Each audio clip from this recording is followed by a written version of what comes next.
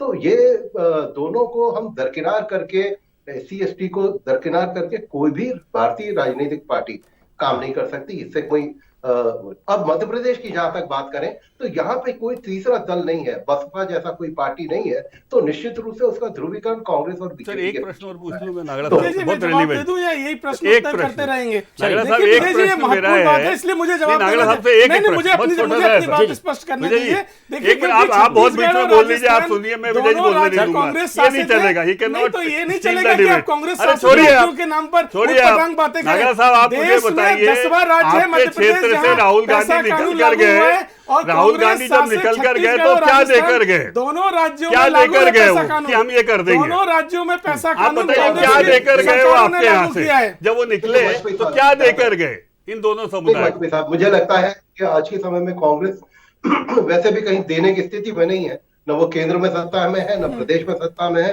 तो इसी स्थिति में हम उनसे ये उम्मीद करें कि कुछ वादा करेंगे या करेंगे। मतलब नहीं देखेंगे। सवाल ये देखिए, उल जलूल बात कर रहे हैं। क्या मध्य उल जलूल? प्रदेश अरे में भाई, पैसा आप कानून अनुसूचित मजबूत लागू जाति करिए। जनजाति चलिए, को एक सवाल आपसे पूछ लेता हूं कि क्या आप दलित आपको लग रहा है, के नाम पे आदिवासियों को दलित- अजय जी, आपको लग रहा है इस आपको यात्रा से शर्म नहीं इस यात्रा से है? आदिवासी और SC/ST आपके पास आ जाएगा? इसमें कोई अधिकार नहीं ये तो मिलेगा बोल रही है आदिवासी कि आपको ग्रामों को। चिल्ला ऐसा रहे हैं। कैसा कानून होता है? ये क्या दलितों को ऐसा अधिकार कानून देंगे? मूल भावना ये के क्या साथ अनुसूचित लागू जाति क्यों को नहीं कर देंगे? रहे? जो मूल कुछ नहीं किया अधिकार थे आपने। ग्राम सभाओं को 96 से बैठे हुए फाइल के ऊपर, अधिकार, ना जंगल, कमलनाथ ने जमीन किया, का ना अधिकार, दिग्विजय ने। वो क्या आपने दिया आपने? पैसा कानून कुछ में नहीं क्यों दिया। नहीं दिया? सब खा और गए। देश में सबसे आखिरी में शिवराज जी लागू ने दिया। किया। अजय जी, जबकि सब खा अजय जी गए। रुकिए। राजस्थान में दिग्विजय सभी सिंह सब खा गए। अधिकारों के साथ कमलनाथ लागू जी हुआ खा है। गए। मध्य प्रदेश में आप खदानें अधिकार खा गए, पैसा कानून जंगल है, खा गए, और छत्तीसगढ़ और राजस्थान में अधिकारों सागौन के खा साथ गए, पैसा कानून लागू खा हुआ गए ये है। लोग। 18 सालों और तक शिवराज धोखा जी ने देते इसको रहे। लागू किया, आदिवासी तो इनको वर्ग तकलीफ को हो रही धोखा है। दे रहे हैं आप। सर, मैं पूछ एक रहा हूं, गांव उसमें नहीं बता राजस्व के सकते जहां अधिकार क्यों इन्होंने नहीं लागू दिए? किया हो। सर रुकिए ना। एक गांव क्या बता दो, जंगल जमीन एक का गांव अधिकार बताओ, है पैसा कानून एक गांव में? बताओ, नहीं है तो एक क्या गांव मतलब बताओ उस मध्य पैसा प्रदेश कानून का का जहां आपने लागू किया। जिसमें अरे राजस्व नहीं भाषण है? अजय मत दो। जी, अजय जी रुकिए ना, मैं आपको रोक देखिए रहा जी, हूं। आपको चलिए, सुनाई नहीं दे अरे रहा वो है? चाहिए नहीं साथ में रुकेंगे। बहस करें। ये नहीं रुकेंगे। नहीं चलेगा चलिए, कि कांग्रेस ये नहीं पार्टी अपनी रुकेंगे। बात न रखे। इनको यही आप सिखाया मुझे जा रहा है। बताइए, केवल पैसा कांग्रेस पार्टी कानून अपनी ही बात रख रही है। अधिकारविहीन क्यों बनाया? इनको यही सिखाया जा रहा है पैसा कानून कि नाम जाके से क्या स्टूडियो होगा में जब हल्ला उसमें करो, अधिकार नहीं है? जिससे शिवराज आप जी जो लोगों ने कर रहे हैं वो आदिवासियों लोगों को तक ना धोखा दिया है और आपके ठीक है? धोखे की कलई इसके लिए खुलती इनको है बोलते हैं, तो चिल्लाओ आप जाके। लोग बौखलाते हैं। सर, अगर मैं आप- पूछ रहा हूं, मैं ये कह रहा हूं कि पैसा अगर आपने कानून धोखा नहीं दिया था तो जंगल, आदिवासी और जमीन SC का आपसे क्यों अधिकार छिटका? क्यों नहीं एक दिया गांव है? बताओ,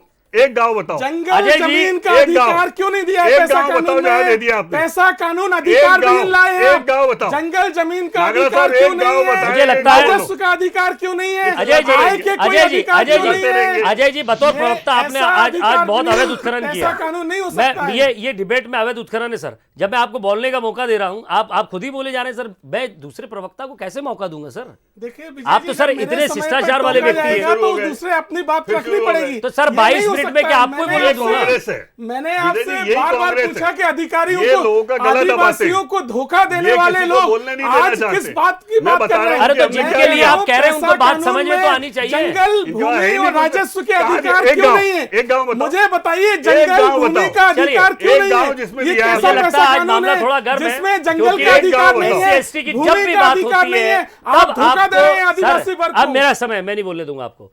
आगे देखिए अफसरनामा जांजगीर चांपा से SP विजय अग्रवाल के साथ, क्योंकि आज डिबेट में थोड़ी गर्माहट ज़्यादा थी। मुझे लगता है कि एक लंबा सफ़र हो रहा है, वहाँ से थोड़ी एक्सरसाइज थोड़ी ज़्यादा है और कुछ नई ट्रेनिंग भी मुझे लग रहा है कि कांग्रेस को मिल रही है। खैर, उस ट्रेनिंग के तहत एक थोड़ा मुजाहरा हमने ज़रूर देखा है, लेकिन बोलने का मौका सबको मिले, जनता समझे तो सही कि उसके हक की बात कौन कर रहा है और कौन गुमराह कर रहा है। आगे देखिए अफसरनामा जांजगीर चांपा से SP विजय अग्रवाल के साथ।